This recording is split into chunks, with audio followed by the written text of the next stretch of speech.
Bonsoir tout le monde, bienvenue sur la chaîne Fabelec, comment allez-vous? Il est temps que j'arrange un peu ma barbe là parce que ça commence à prendre de l'ampleur. J'espère que vous allez bien, je suis ravi de vous retrouver et puis je vous souhaite une bonne soirée. Il est déjà tard, 23h45. Avant d'aller me coucher, je vais répondre à la question de Nathalie que je viens de lire il y a quelques instants. Nathalie, en fait, elle a une ancienne installation. Nathalie, elle habite près de Namur, à Veudrin très exactement. Et en fait, elle a encore une installation électrique, il y a un coffret de visionnaire qui comprend des bases fusibles avec des fusibles à broche. Et donc, là, des fusibles qui ont fondu à la suite d'un court-circuit et elle est allée donc dans un bricot pour se racheter des fusibles de même calibre. Et au bricot, on lui a dit, les fusibles, ça n'existe plus. Et elle me demande ce qu'il en est. Alors Nathalie, c'est vrai que les fusibles n'existent plus. Alors, il y a plusieurs possibilités pour toi. Si tu as le budget, eh bien à ce moment-là, refais ton coffret directement avec des peignes, ou même faire des pontages, refaire quelque chose de plus propre avec des disjoncteurs, effectivement, tout en respectant bien sûr l'intensité, le calibre de chaque disjoncteur par rapport aux lignes, si tu as du 1,5, du 2,5, du 4 carré, du 6 carré, etc.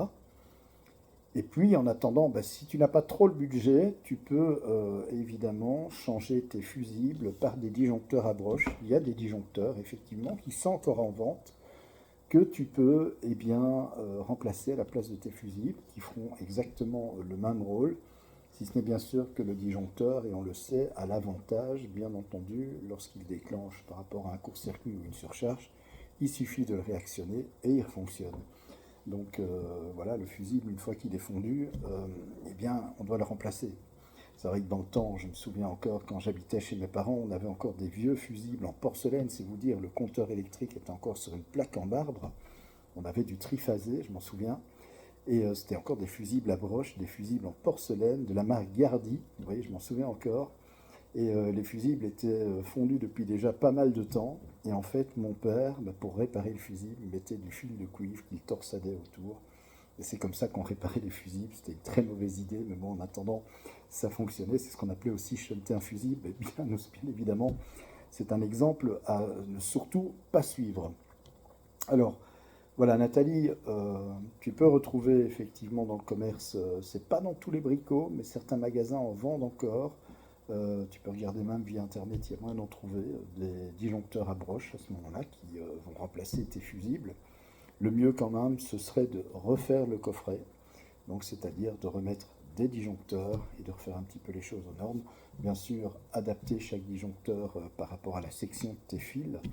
Si c'est du 1,5, tu peux aller jusqu'à 16 ampères. Si c'est du 2,5, c'est 20 ampères. Si c'est du 4 mm², c'est 25 ampères. Si c'est du 6 carré, 32 ampères, etc.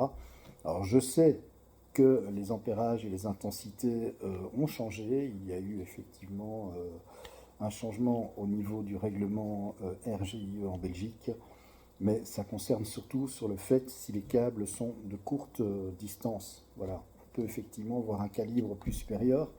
Par exemple, pour du 6 carré, on peut aller jusqu'à 40 ampères, mais il ne faut pas que vous ayez quand même 20 mètres ou 30 mètres de 6 carré, sinon là, il faudra repasser à 32 évidemment.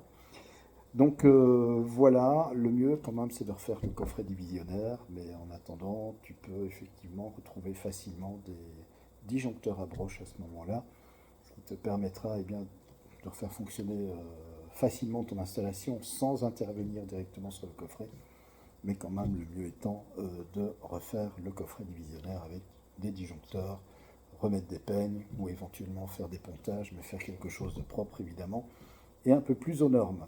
Voilà. Eh bien Nathalie, je te souhaite une bonne fin de soirée, comme à vous d'ailleurs. Je vous souhaite aussi une bonne nuit. Et je vous retrouve très très vite pour une nouvelle vidéo en électricité sur la chaîne Fabelec. Je vous embrasse.